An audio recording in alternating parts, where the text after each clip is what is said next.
morning, good day, good evening. It's good to see you.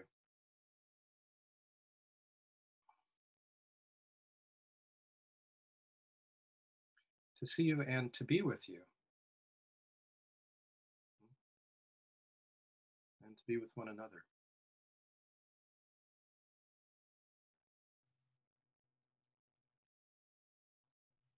So, as you know, this is our final meeting on the retreat.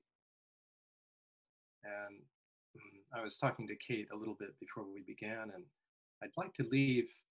I see we have 20 participants today, but I'd like to leave us about 20 minutes at the end of our meeting to give an opportunity for each of you, if you want, not that you have to briefly check in, to take a minute or a little less than a minute and just share how the retreat has been for you as well. So we'll leave some time at the end for that.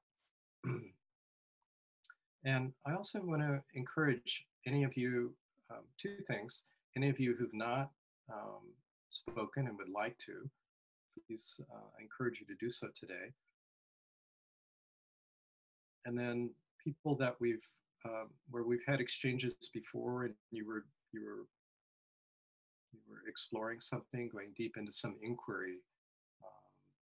It'd be lovely to hear back from you, if briefly, about what's arisen for you since we last dialogued as well.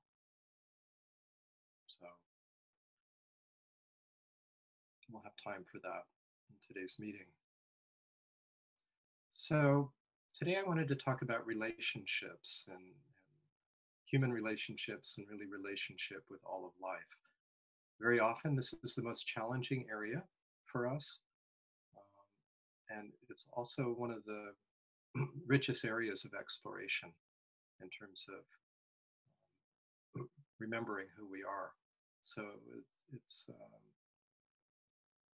very rich opportunity to be more honest and intimate and vulnerable with ourselves and others.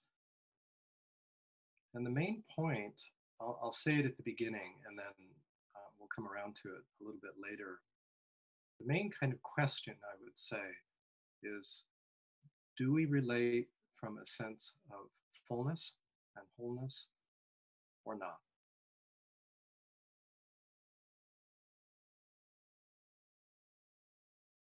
This is an important inquiry in our daily living. Are we coming from a sense of wholeness or from a sense of lack or flaw or some variation on those themes? Not that there's a should or a shouldn't, but more simply to use our experience as an opportunity to inquire into what's happening, what's really true.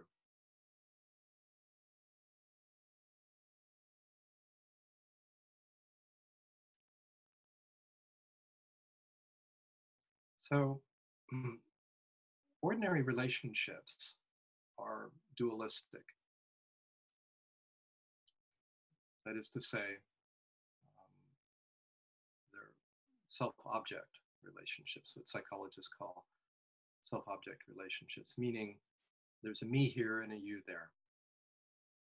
Right? There's a self and an other, a perceiver and perceived, apparently separate. So we objectify one another, and we objectify ourselves, interestingly, with the stories that we tell, the images that we hold, the beliefs that we have about ourselves. We make ourselves into objects. And then we have exchanges with other people, right? With an almost infinite variety of forms of exchange. Many different kinds of relationship, from stranger to acquaintance to colleague to friend, family member, or lover. And sometimes some combination of those. This is how these are some of the roles that we play in relationship. And then within those roles, there are different, very kind of fundamental levels with which I'm speaking more objectively now, relate to one another. Um, we relate to one another mentally through exchange of ideas and understanding, emotionally through sharing of feelings, physically in terms of touch, energetically, this is more subtle, just in terms of the subtle energy field, and spiritually. In this case, I'm using spiritually to mean essentially.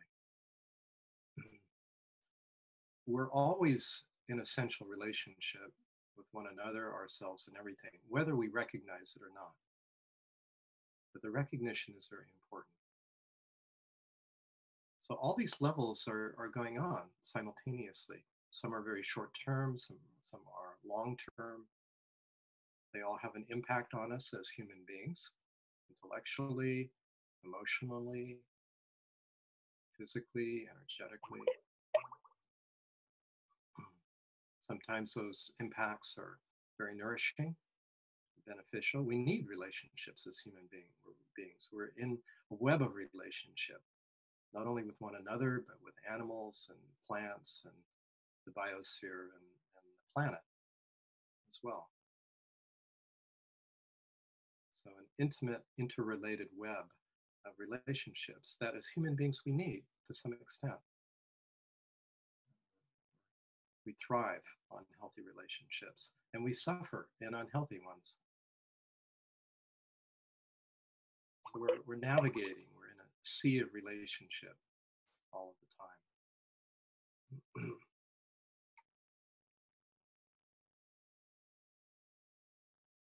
And we exchange. The image that comes to me is often that we're kind of exchanging news reports with one another. How are you? What's going on? You know, and we give reports to one another, and we try to connect with one another verbally and non-verbally.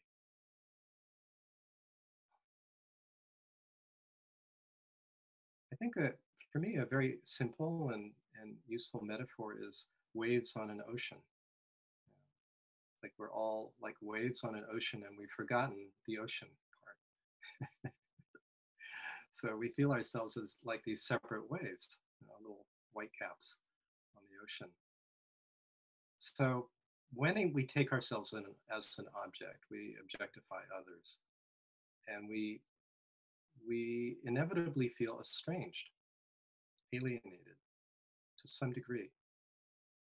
When we feel ourselves less than the whole, than wholeness, we inevitably feel this sense of disconnect and not belonging and estrangement. So it's very interesting to inquire into what the deepest possibilities for relationship are. Where do we most deeply meet one another? Where and how?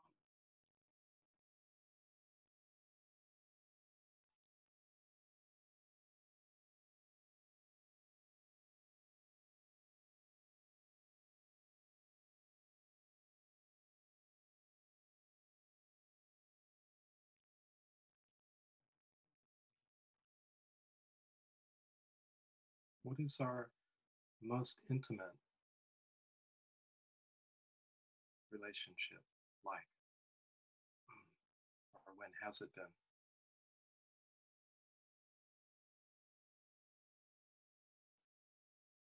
So when I sit with this question, this inquiry, and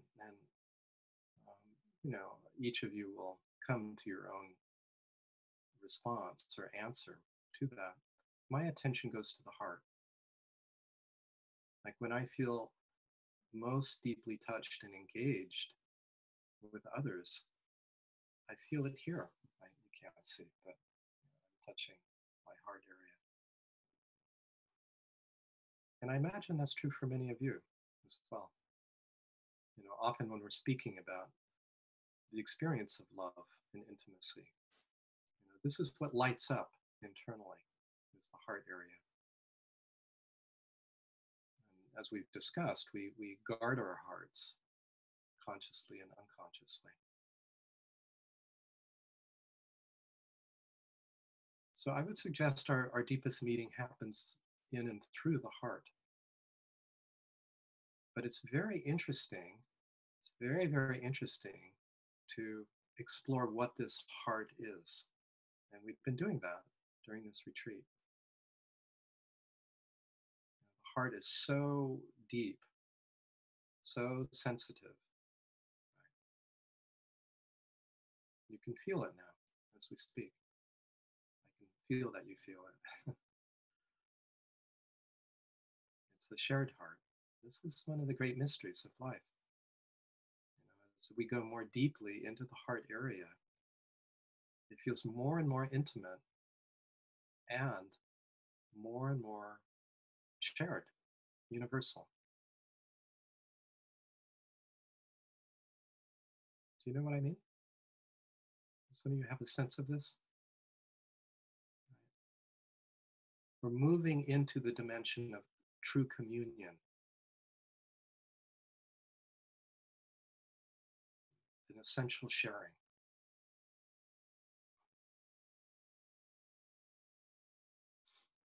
When I talk about this, tears come to my eyes.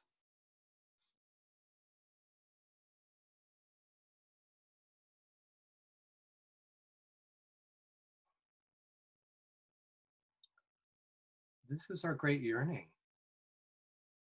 this communion with life, with the whole of life. This is what the heart's yearning is for.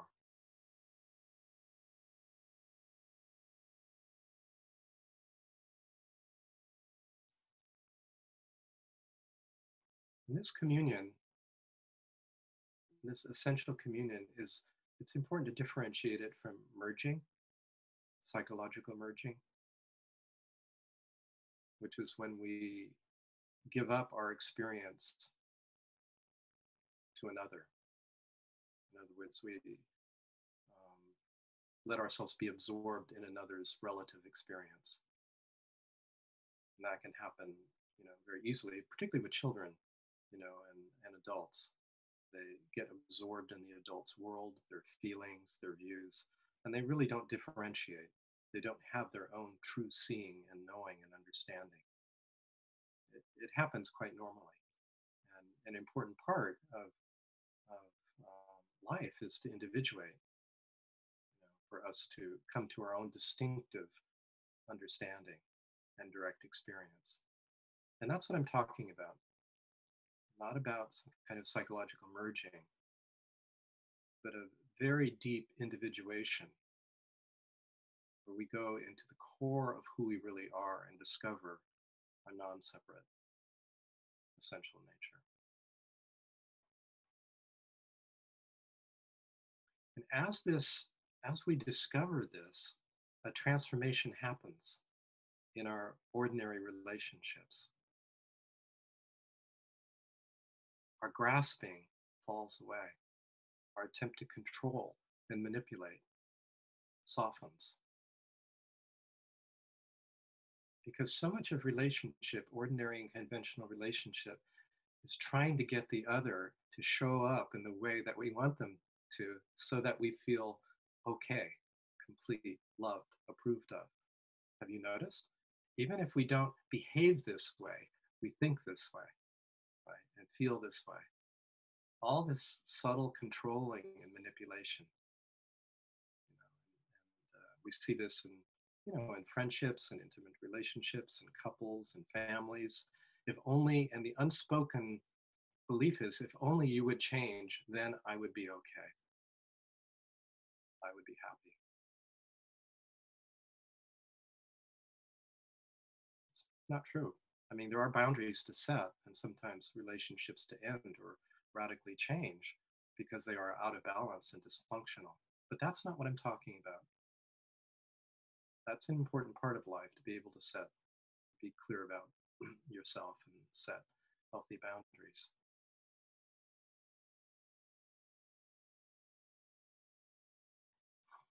But we get out of, as we as we come to a place of accepting ourselves as we are,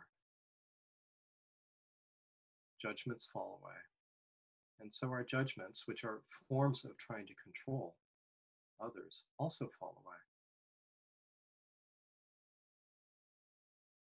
And we give the most beautiful gift we can give another, which is their freedom to be as they are.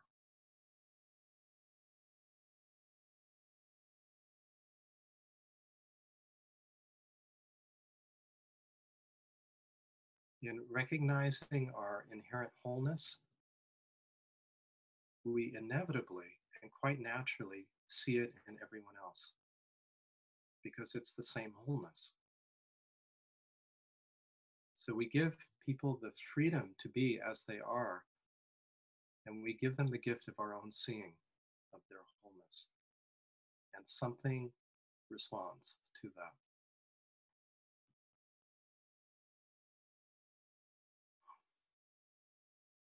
Earlier in one of our sessions, I was talking about how our internal experience responds very similarly to how we respond to others who accept us as they are and welcome us just as we are.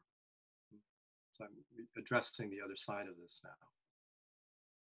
As we welcome, as we accept, as we deeply understand who we are fundamentally, that radiates out in relationships quite spontaneously.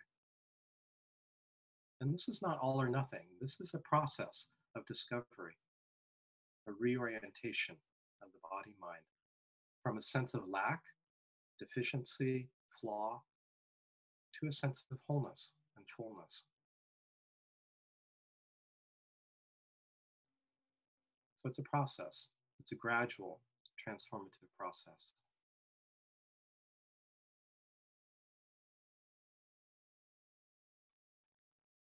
And when we do find ourselves at times judging others, we can question that judgment. What's our deepest knowing about that? We pull in the projection, which is what judgment is. And we investigate how we may be judging ourselves and whether that judgment is true or not. So, in other words, our reactions to others become opportunities for inquiry, opportunities to be more intimate with ourselves and with the whole of life. So I say this because I want to emphasize the kind of um, gradualness of this process. I'm not free of judgments. They arise every once in a while. I assume that they'll come up from time to time, and they do. And then I take them as opportunities just to get clearer, to be more thoroughly convinced, of this that I'm speaking of.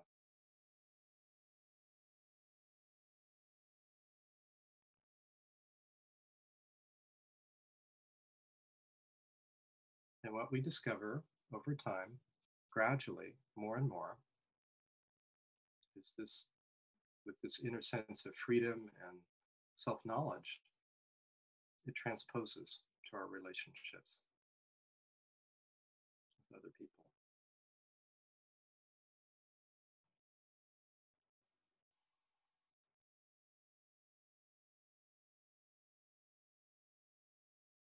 So, coming back, I'm almost at the end here. Coming back to the metaphor of the ocean and the waves, as kind of simple minded as this is, it's really a wonderful metaphor. It's like, yes, we are all distinct. Every wave form is unique and yet not separate. So when the wave,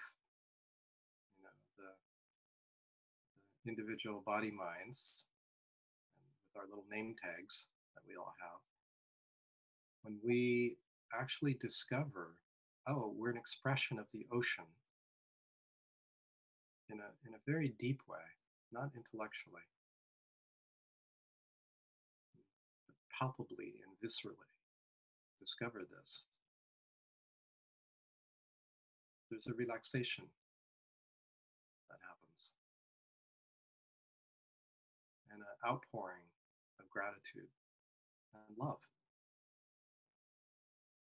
a sense of coming home to who we really are, and a celebration of that in our ordinary life. So am I a wave or am I the ocean? Yeah, yeah, both. Right. So this is not about erasing our individuality. It's actually about enhancing it because we feel that freedom to be ourselves. And there's a joy and a power that comes with that. It frees us to, to be creative, empowered in our lives, to share freely, whatever our gifts may be.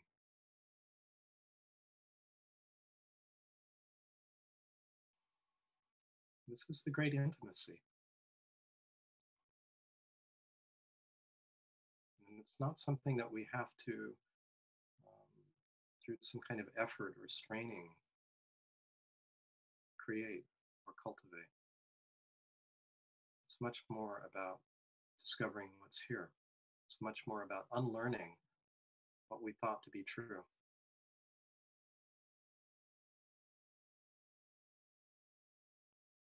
And acknowledging what is true and what's always been true.